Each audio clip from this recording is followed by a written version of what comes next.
Hello, Internet. This is Chavez and Valko. My name is Benjamin Hamilton. I'm a senior associate. Here with me today is Andrew Craven, an associate attorney. If you see us too, then you know we are here today to talk about all things employment-based immigration. So today we are going to be talking about the O-1 category of visas. This is a fascinating category in part because it's for us, we've done so many just different, weird, amazing, kind of cool cases. Anyway, let's jump right into it because it's complicated, a lot to go through. Andrew, take it away. All right, so like I said, today we're talking about the O-1. I know it's broken down into two parts. What can you tell us about those two? Yeah, so there is the O-1A, which is for individuals who have an extraordinary ability in the sciences, arts, education, business, or athletics. And the O-1B is for a record of extraordinary achievement in motion picture and or television productions. So O-1A, O-1B. Absolutely. I always love to hear it called just like the rock star visa. It's for folks that are, rock stars in their field. What are some examples that you've worked with?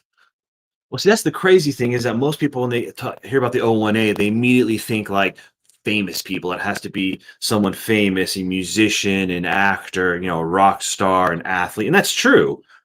But what it really is showing you that you're at the top of your field. So it can be anything. And here's just some examples of ones we've done here at the firm. Done multiple chefs, uh, model, a violinist, a venture capitalist, an entrepreneur in machine learning, an entrepreneur in fire suppression, an entrepreneur in app development, um, someone who does financial modeling for large-scale renewable energy projects, a cartoonist, a journalist, a big game hunter, and multiple related to athletics, including someone who does taekwondo, including a youth soccer coach.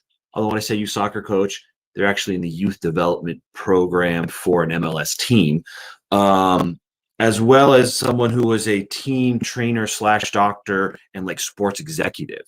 Um, so kind of the cool thing here is you can see that it works in almost any field, right? As long as we can show that you meet the criteria that we're going to discuss and that you're kind of at the top of your field. Absolutely. So the big thing is just top of the field, not really which field you're in. So what's the simplest way to qualify? Well, the simplest way is to have received a major or internationally recognized award, such as, and this example is actually in the regulations, such as a Nobel Prize. Okay, so everyone, we can just wrap up the video now, go get your Nobel Prize, and then come apply for the O. But for people that have a little difficulty with that, or actually, let's hear some other examples of a internationally recognized award. Yeah, so like again, we're talking about one-time awards where we're saying if you got this done, right? End of discussion. We don't really need to talk about anything more. These would be like an Oscar, an Emmy, a Tony, potentially a gold medal, especially in an individual event. An example that came to mind last night watching the NBA Finals is Giannis, right? The reigning NBA MVP, I would say being named the MVP of the NBA or really any sports league would count as a one-time award to just say, we don't even need to discuss anymore. He's the league MVP. Done. Just show up at USCIS with the medal or the trophy and you're set. But what if you haven't won just that one major award? Like most people that are just in an industry, but in that top 1%, how would they show that they're in that top 10, 1%? Here's the crazy thing. I've done a lot of O's and a lot of unique O's. I've never done one where it was a one-time major award. Just never happened in my career. So we've always done the hard way. So we're gonna actually display these because it's a little bit easier when you kind of just see them all together. So for the O-1A, right, there are 8 criteria.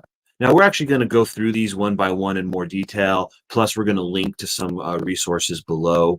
But there are 8 criteria, and you only have to demonstrate that you meet 3 of the 8. Now, obviously, we try to demonstrate as many as we can, but it's only 3 of those 8. Again, we're going to go through them one by one.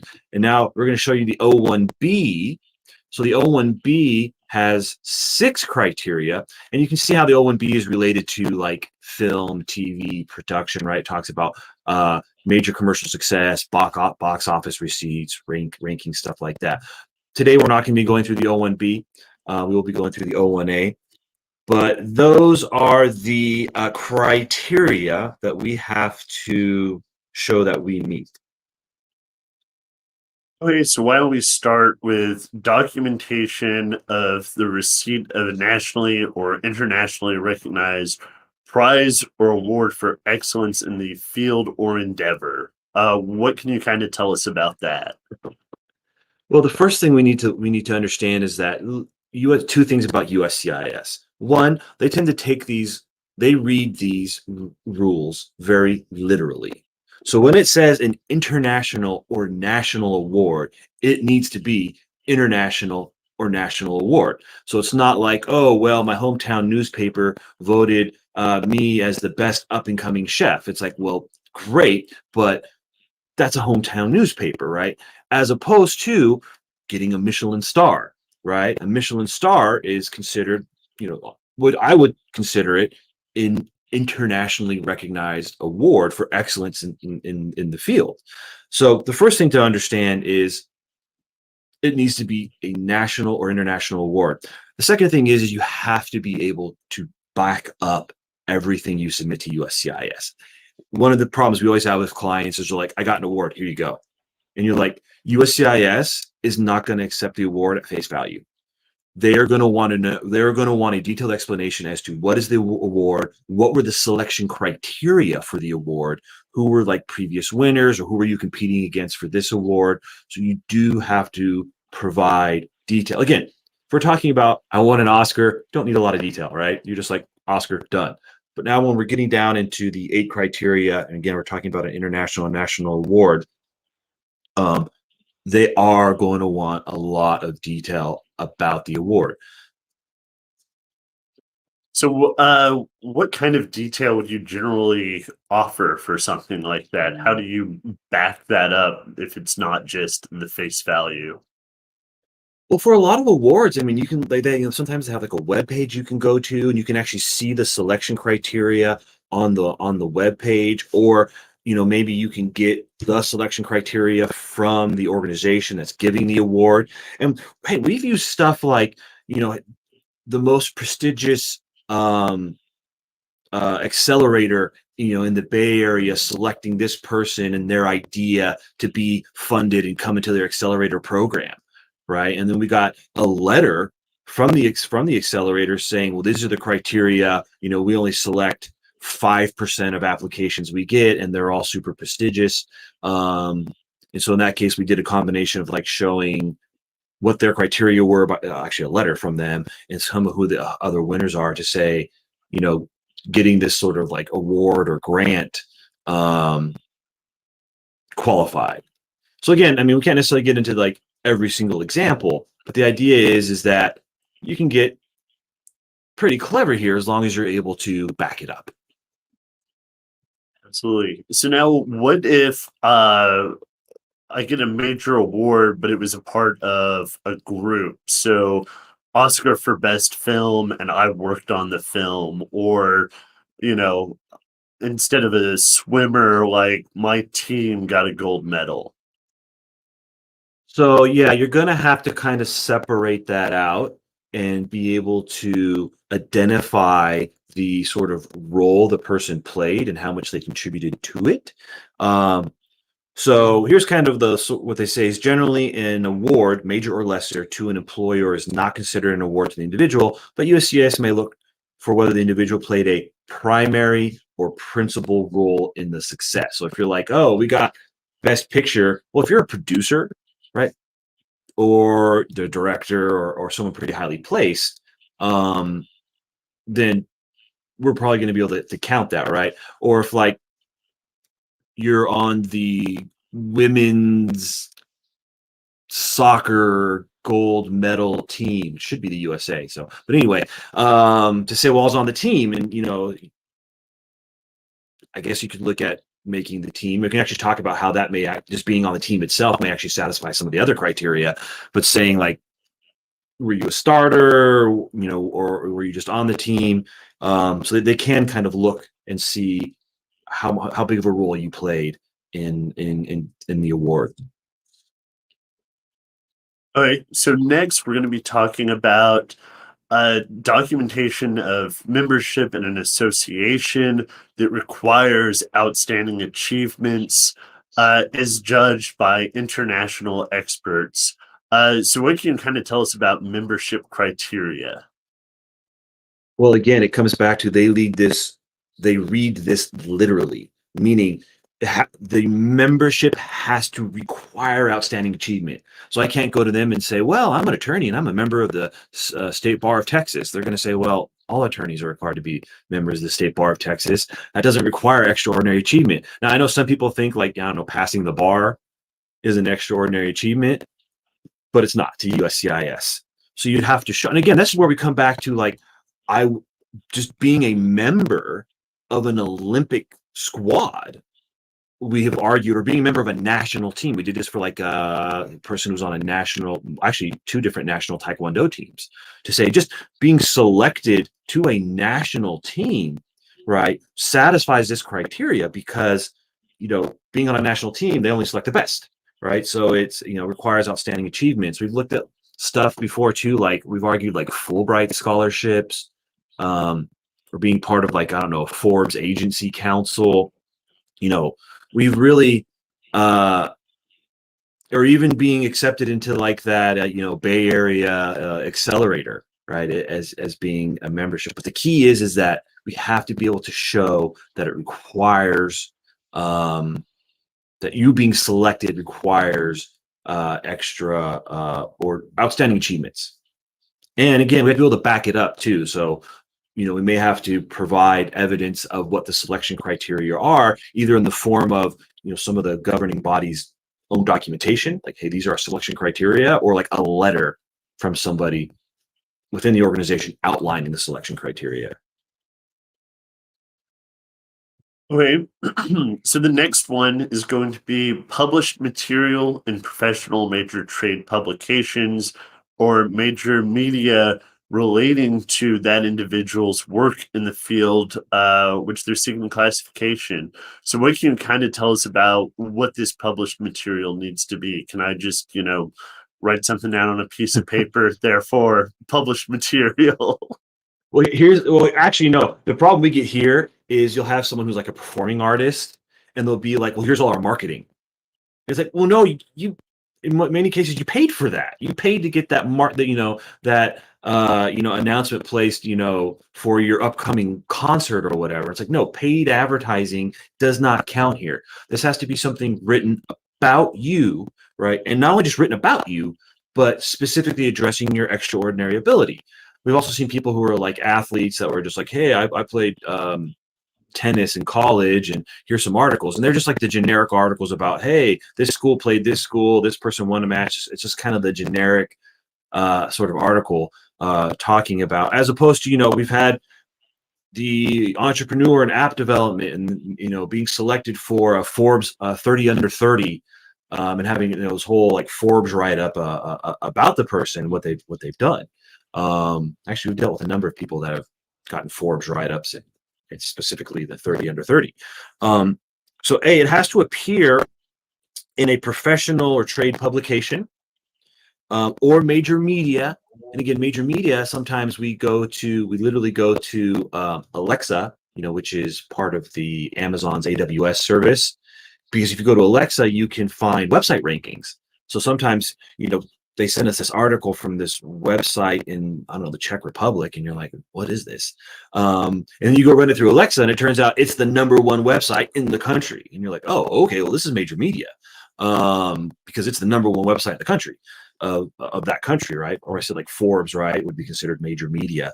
So you do have to provide evidence that not just the article. So you have to have, there has to be an article, has to be about you and about your sort of extraordinary ability, and then it has to appear in professional trade publication or major media, and we got to back all of that up, right? Again, like Forbes is kind of obvious. When you start talking about a lot of like websites, again, a client from Brazil where we were using Alexa and figuring out kind of these different websites in Brazil, like where did they rank, sort of within the country, and then within, like, because what Alexa gives you information about, also within industry data too. We've also looked at just like magazines and what's their circulation. Oh, this magazine has a 500,000 circulation, or like, okay, I think that's major media. So again, it's got to be about you, your extraordinary ability, and it's got to appear in the right place, and you got to be able to back it all up. Yeah, one of my favorite questions from clients is, well, how much do you need? And the answer is you need evidence to back up the evidence to back up the evidence. These days, yes. I mean, it used to be you could just kind of say, here's the article, and they'd be like, okay, but now it's like, well, no, we need evidence that this is actually major media, and you got to back it up. And again, number one thing is, don't send me marketing materials. If you paid for it, it doesn't count. All right. So, what about evidence of participation on a panel, either individually or as a judge, in judging the work of others in the same or a similar field? We keep coming back to the whole, like, it has to, backing up why you were selected. So literally, like, okay, you were selected to judge something.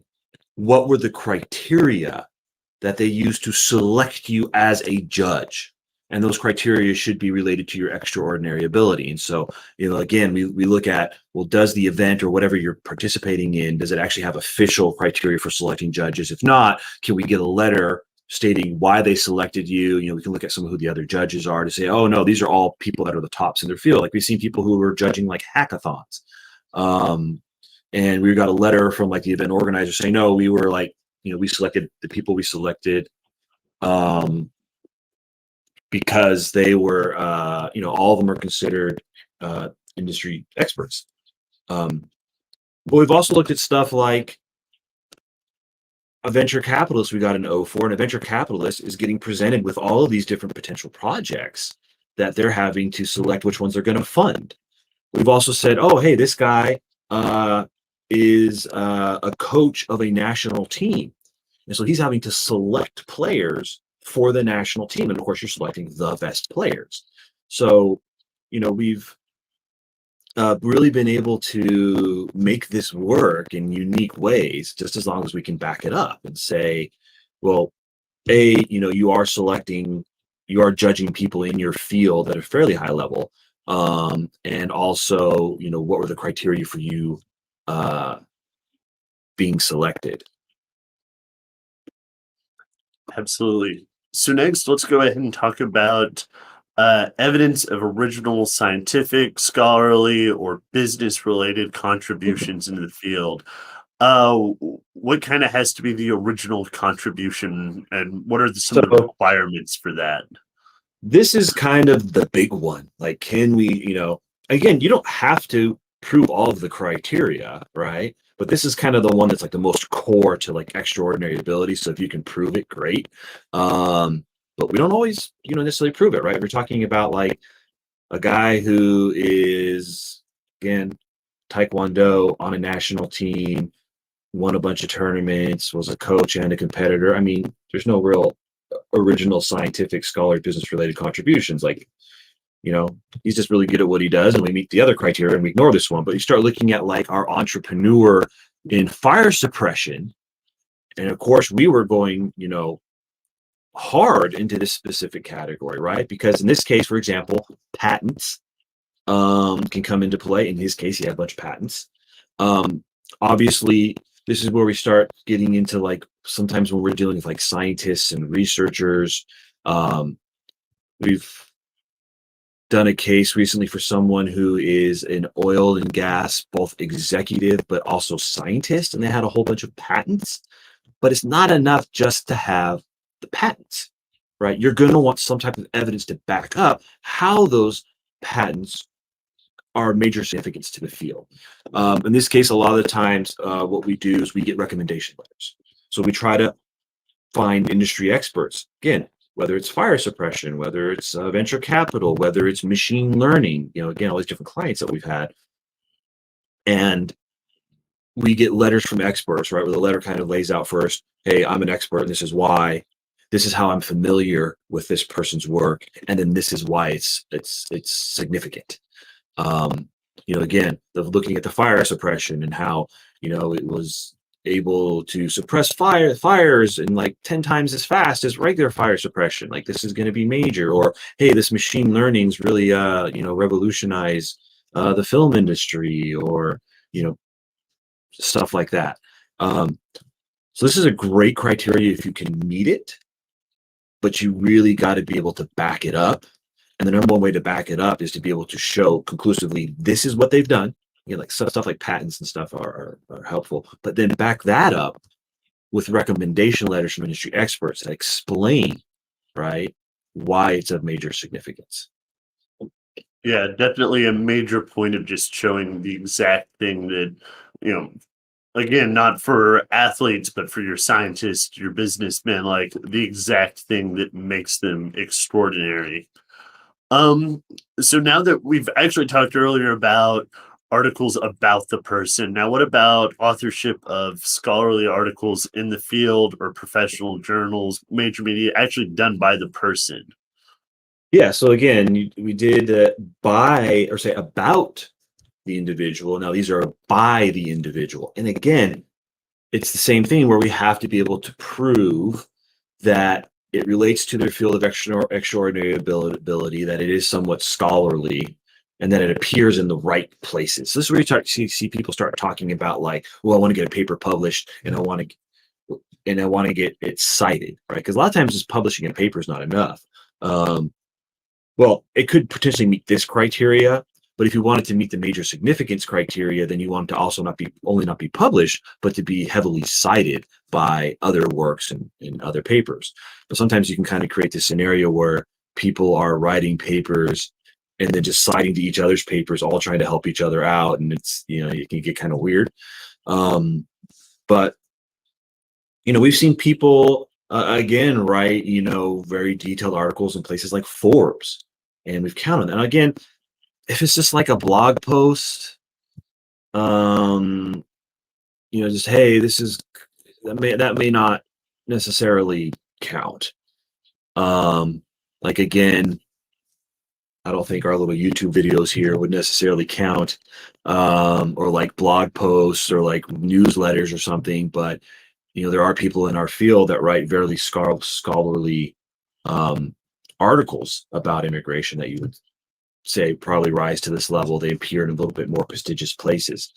So again, it's about what is the article, where does it appear, and then can we back up that? Can we prove that this is a professional journal? Can we prove that it's a major media?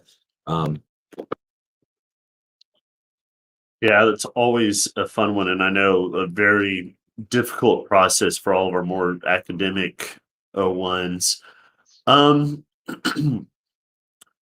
So what about employment in a critical or essential capacity of the organization? If I made sure that the trash cans were always empty or lunch was always on time, that seems critical to me. So what's kind of the exact go-to for this?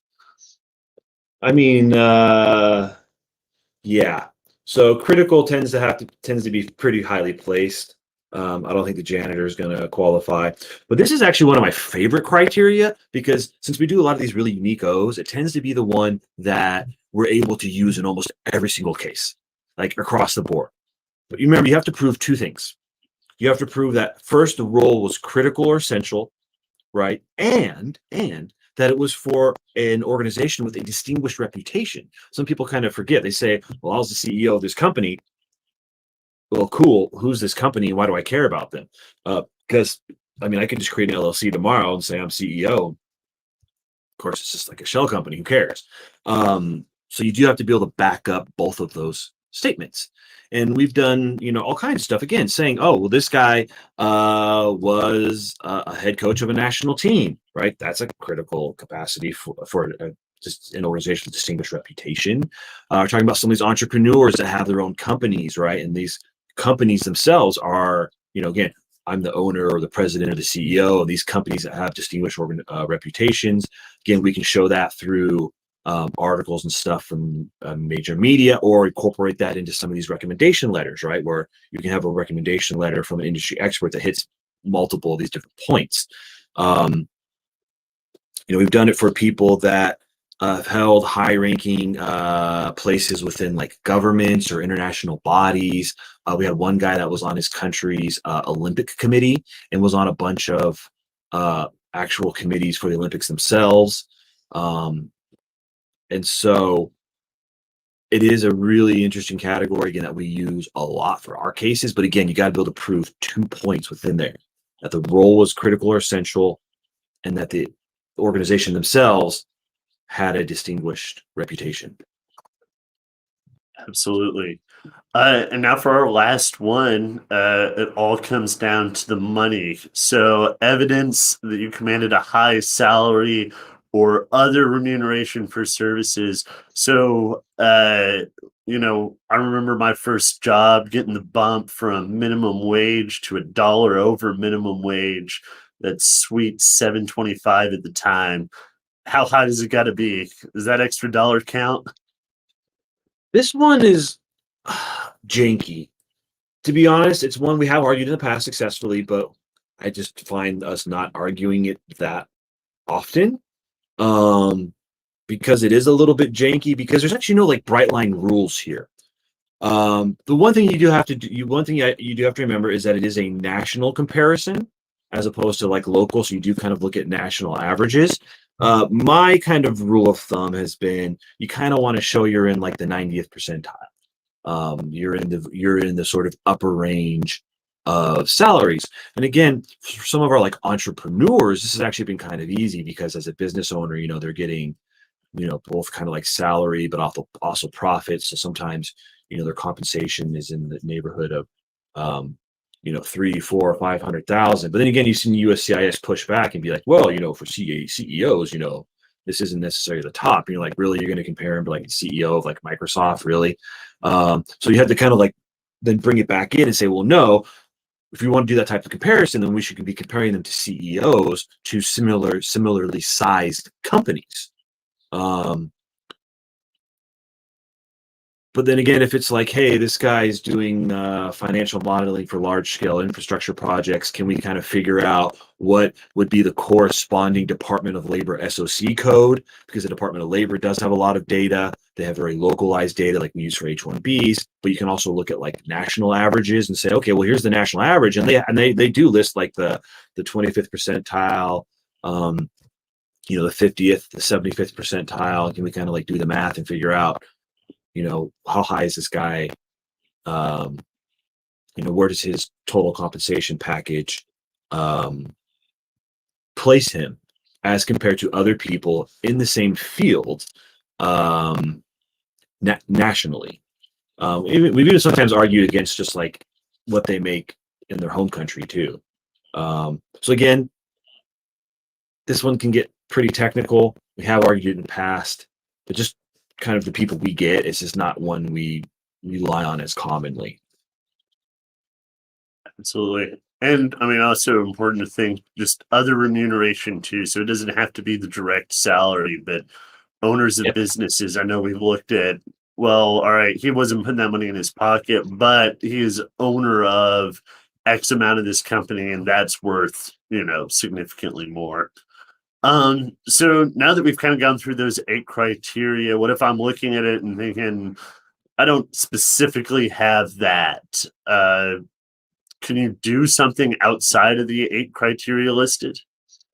Yes. So when you look at the regulations at the bottom of that list, it does say, if the criteria of this section do not readily apply to the beneficiary's occupation, the petitioner may submit comparable evidence in order to establish the beneficiary's eligibility.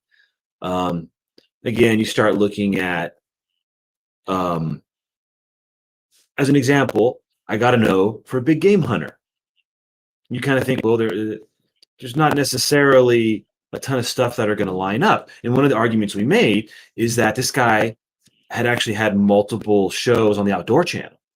And it's just to say, like, hey, getting as a big game hunter, getting your own show is kind of in and of itself, like, you can kind of consider that maybe as like a criteria, just to say, like, that's kind of a very high bar, because we look at the number of big game hunters and how many of them get their own show on the Outdoor Channel. It's pretty small number of people. So you can kind of make your argument. Again, USCIS is going to be a lot more suspicious. You're going to have to really be able to back it up, but it is possible. Yeah, so if you think you're close, just see if it might fit. So now that we've kind of gone through the evidence required to show that this person is extraordinary, what other evidence is required by USCIS?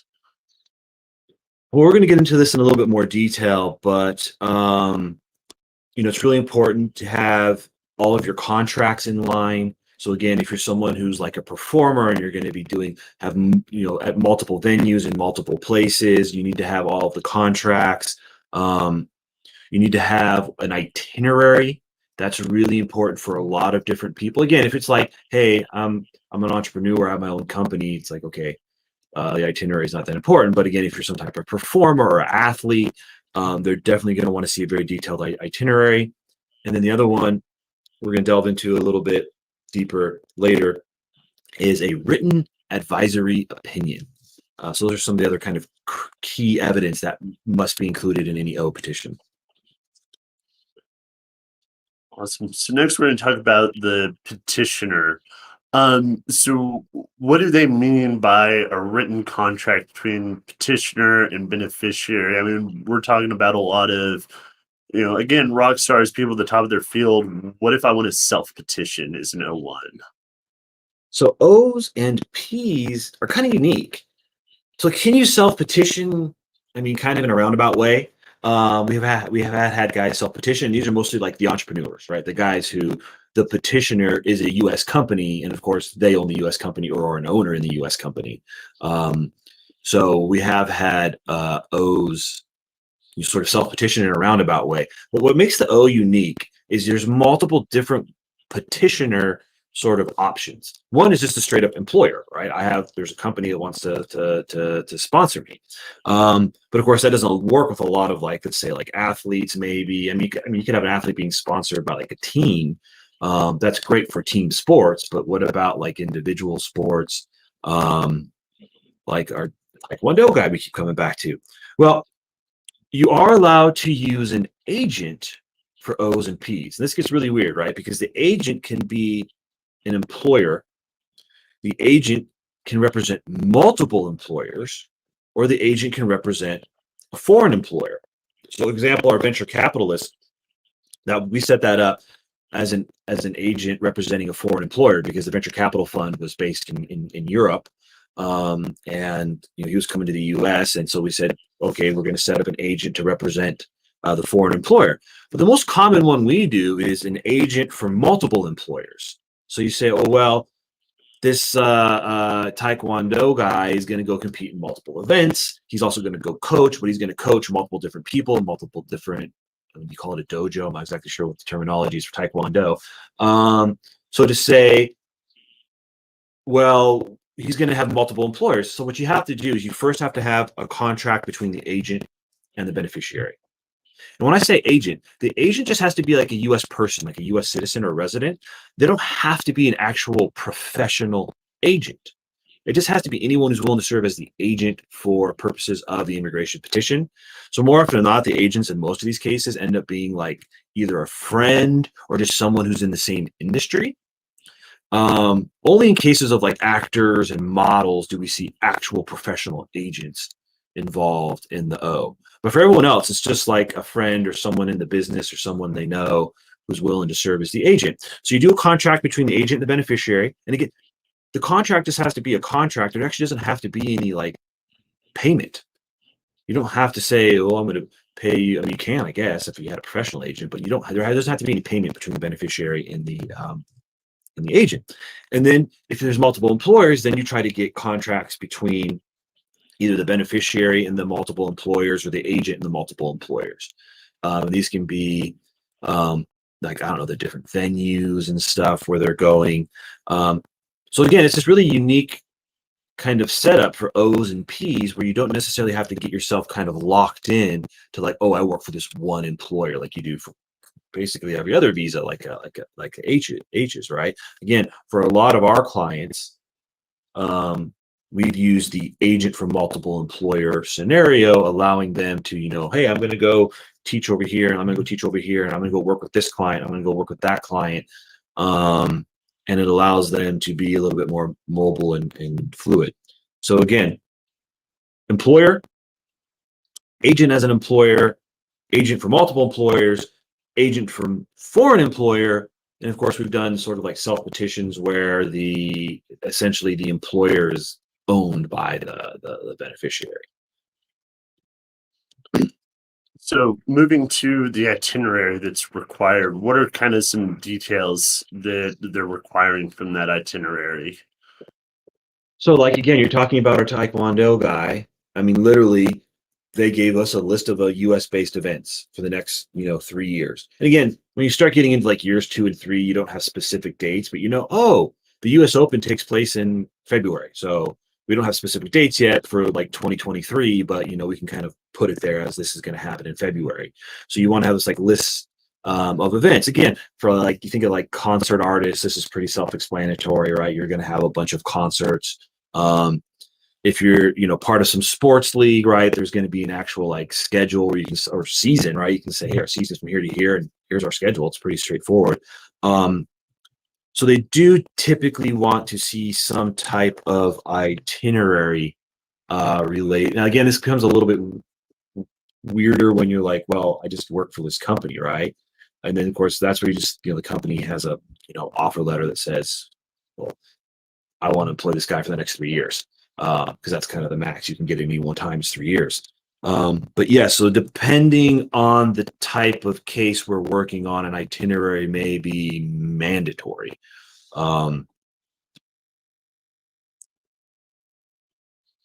Absolutely. So moving to the advisory opinion, what is an advisory opinion? Do I just need to grab a couple of people that think I'm pretty extraordinary and have them tell USCIS? Well, a lot of our clients seem to think that. They show up with these letters that just say, I know Mark, and Mark is awesome. They're like, cool. USCIS is just going to like light this on fire and throw it in the trash. They don't care. Look, when it comes to recommendation letters, work with your attorney. Your attorney will help you draft them, and then you can go get them signed by the people. Don't show up with them yourself, because more often than not, they're not adequate. But anyway, the advisory opinion is required. It's kind of weird. So what you need is a consultation with an appropriate U.S. peer group. Consultation with peer group. What? So this usually takes the form of a written advisory opinion from a peer group, labor and or management organization with expertise in the specific field involved. So I am going to just do a quick Google search here, and I can bring up a list. This is a list from USCIS. If you want to Google it, it says address index for I-1290 and P consultation letters. And there's, for example, a list of organizations that can supply advisory opinions. Just to give you some examples here: the American Federation of Musicians, the American Guild of Musical Artists, skipping down here, the Animation Guild, Directors Guild of America, Major League Soccer Players Union, the National Basketball Player Association, the National Writers Union. So, what does this mean? This means that if I am trying to get an O and my field has a peer group, especially if it has like any type of labor union, I have to go to them to get an advisory opinion. So one of them here is the National Basketball Players Association. So if I was trying to do an O for Giannis or, there's a lot of foreign players in the NBA today, I would have to go to the National Basketball Players Association and say, I need an advisory opinion. And what does this look like? More often than not, you have to pay a fee. It's like $300 to $500.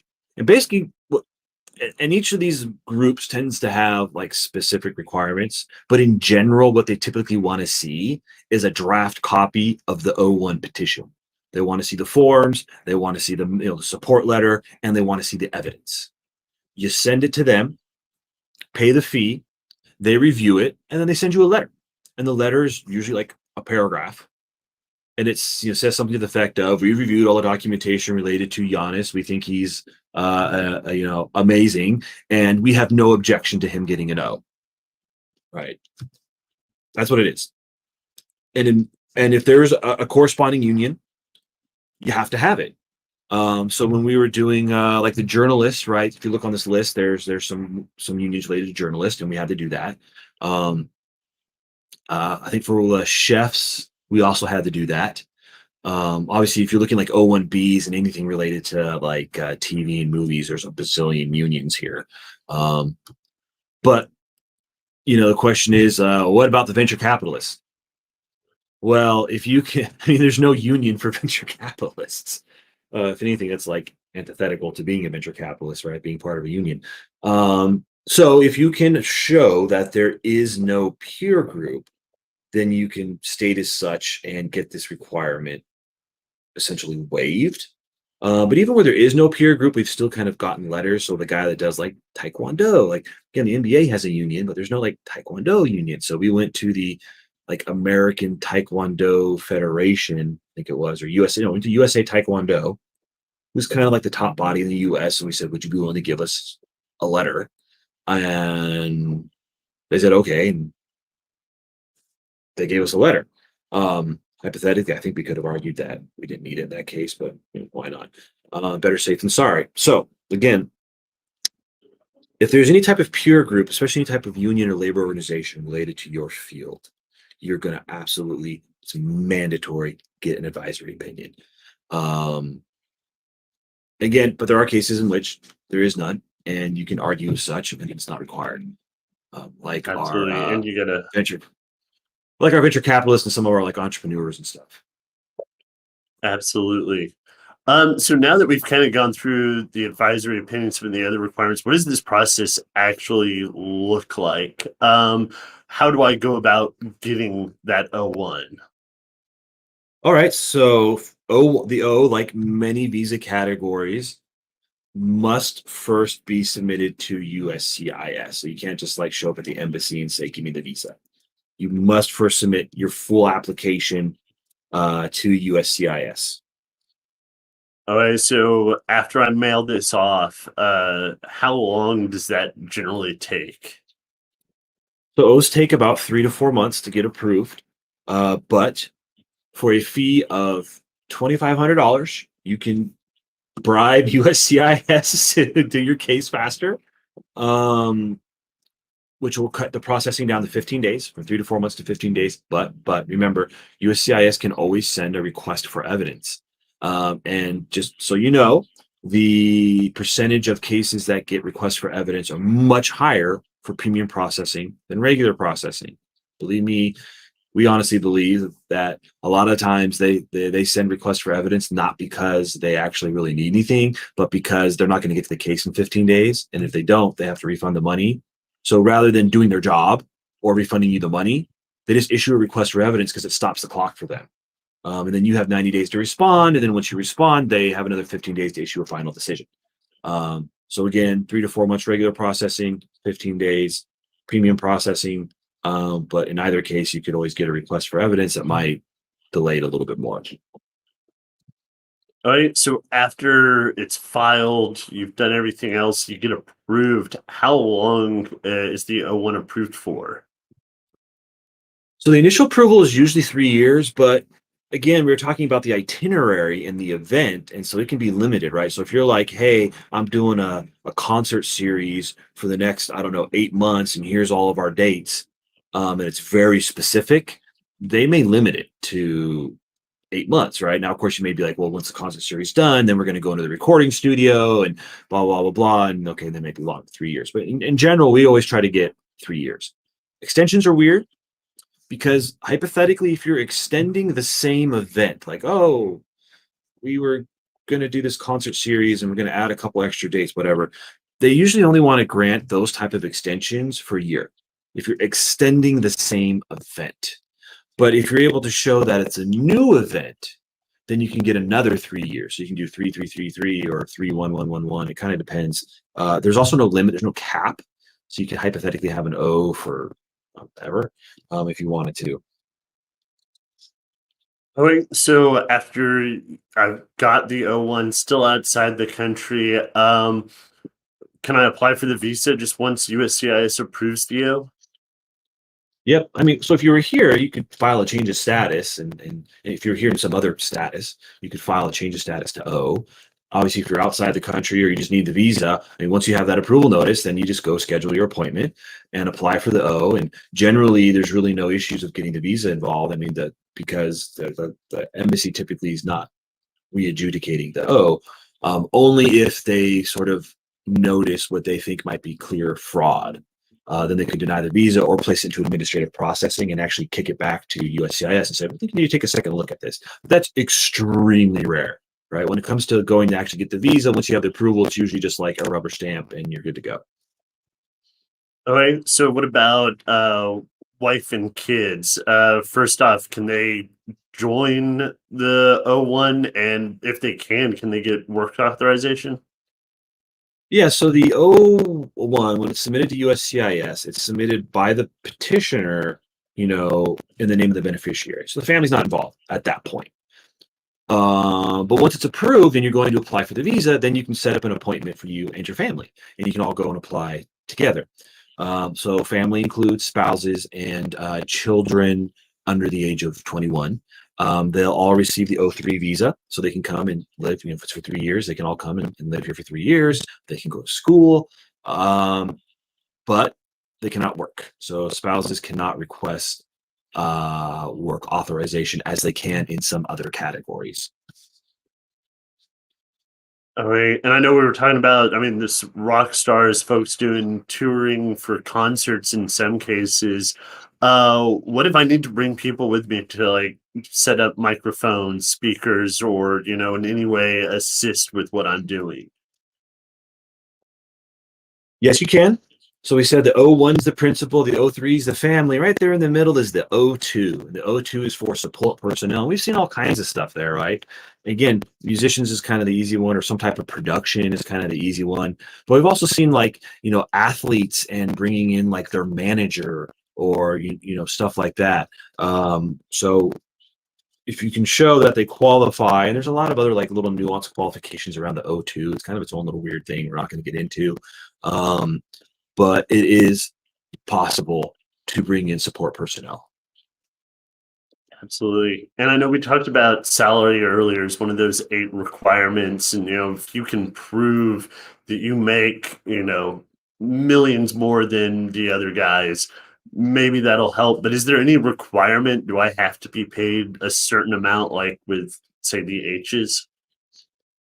So there's no prevailing wage requirements. So you can kind of pay them whatever, as long as it's, commensurate with what they're doing. Obviously USCIS can question the whole case if you're like, this guy's got an extraordinary ability, I'm going to pay him minimum wage. So they're going to be like, I see some issues with that because unfortunately there is some case law out there where USCIS is all kind of allowed to look at the case holistically, where they're allowed to like say, okay, you've satisfied the 3 criteria, but we're still allowed to then kind of take the step back, look at 30,000 feet and ask ourselves, does this raise to the level? So you could run into an issue where like you meet 3 criteria, but then the pay is so low that you could still run into issues. But there are no requirements, salary requirements. And look, we've had cases where, people were getting paid in ways other than salary. Of course, we didn't know at the time. We had a case where there was a stated salary. It was like $50,000. And then we go to file the extension and their W-2 is for like $12,000. And we're like, wait, what? This is going to be a problem. And we got it approved, showing that they had done some alternative forms of compensation, including ownership in some certain things and like stock and anyway whatnot. But it's a little bit loose there, right? Especially since like if the petitioner is an agent, there may be no salary arrangement between the two. And sometimes, when it comes to listing the salary, we're kind of saying, well, whatever the end use, hey, the Taekwondo coach, people are going to be hiring him to come in and train and coach people, and whatever they pay him um, is what he's going to get paid. And we actually haven't been terribly specific on it too, and it's all gotten approved as long as we can show. Another thing I want to throw out there too is remember, it's not enough to show how awesome you were in the past. You have to show that you're going to continue to do that here. So you can't, say, hey, I was this amazing, I don't know, model in my home country, and now I just want to come to the US. What are you going to do in the US? I don't know. Hang out at the beach. It's like, no, I mean, you have to be able to show that you're going to continue to work in your field, so there has to be evidence related to that. That's why we're talking about having an agent, but then there has to, if it's the agent represents multiple employers, there has to be contract with those end users kind of to show that there are going to be people utilizing your services and you're going to continue to work in your field. So it's not enough to just say, hey, I'm awesome, let me in. I just kind of want to circle back and say, look, we've done so many like weird and unique cases. Feel free to schedule a consultation, send us an email, look for us online. Again, we've done chefs, and we've done the chef that was like the fine dining chef, and the chef that was like the executive chef for like a chain of restaurants. It's more about the ability to like manage a large volume and set up a commissary commission. So it's like kitchen. So chefs can have a wide difference. And again, models, athletics, not just the athletes themselves, but like coaches and even like sports executives. Again, entrepreneurs and businessmen in like every field imaginable. Like I said, a cartoonist, a journalist, a big game hunter, a horse trainer, a porn star. Just about everything. That's actually true. Just about everything you can imagine, as long as we can, reasonably argue 3 of the 8 criteria if it's the O-1A, or 3 of the 6 criteria if it's the O-1B. If we can provide evidence, back it up, get recommendation letters from industry experts, right? We can make it work, and we've made it work. And the other thing I want to throw out there, we're not going to get into it today, but one of the great things about the O-1, if you've come here on a J and you're subject to a 2-year home residency requirement, one of the only ways to get around that, and we've done this for someone recently, one of the only ways to get around that is actually the O. You can get an O and not have to go back home. Now you're still subject to that 2-home-year residency requirement. So if you want to like apply for residency or another category, you're still subject to it. But it is possible to consular process an O. And again, we've seen this with some Fulbright scholars, right? Because Fulbright scholars are funded by the government, so they're subject to the 2-year home residency requirement. But we applied for the O, and they went in consular process, got the visa, and come in. So the O is actually one way around the 2-year home residency requirement for J's. Also, the O has a corresponding residency category. It's the employment-based first category, we refer to as the EB1A, subcategory A for extraordinary ability. And rather than being O1A and O1B, they actually mash the 2 together. So instead of being 8 and 6 criteria, it's 10 criteria because they're just mashed together. And you still have to only prove 3 of the 10. So if we can make the argument for an O1A, then we also know that there's going to be a strong argument for residency. And so for a lot of our O's, we've already done that, depending, because some people just want the O to come here and do their work stuff, and then they just kind of keep moving back and forth, not interested in residency. But we've done it for the youth coach and Taekwondo guy and multiple of our entrepreneur businessmen people. You kind of name it.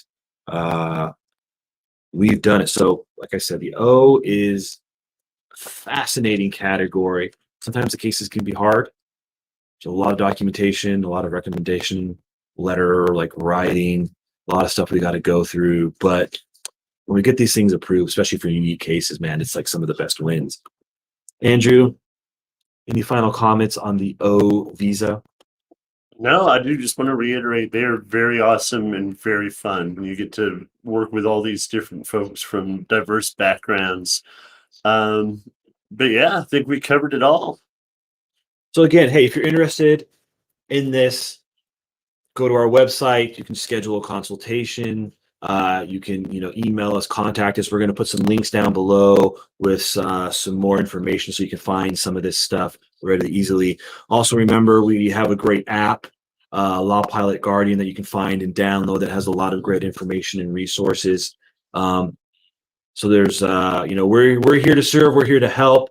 Let us know if you have any questions. Otherwise, thank you for watching this video, and stay tuned for our next one.